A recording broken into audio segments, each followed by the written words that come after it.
Hello and welcome to Daily Tech Tutor. In this tutorial, I'm going to teach you how to set up and manage subgroups. If this tutorial helps you, then consider subscribing and liking the video. First, open your Band app. Once Band app is opened, tap on the plus icon on the top. Select the type of group you want to start, type the name of your band, and then tap on the camera button to select a photo for your brand. Once done, tap on the Done button. You can review member privileges if it's alright.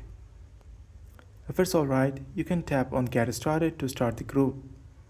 Your group is now created. You can tap on the Invite button to invite some members into this new band. You can either send the invite link through the SMS, Facebook, or email, or you can have your members scan your QR code. You can go back and select the chat icon.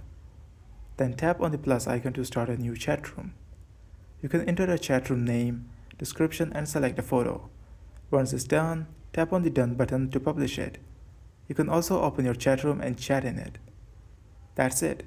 This was for today's tutorial. If this video helped you, then consider subscribing and liking the video.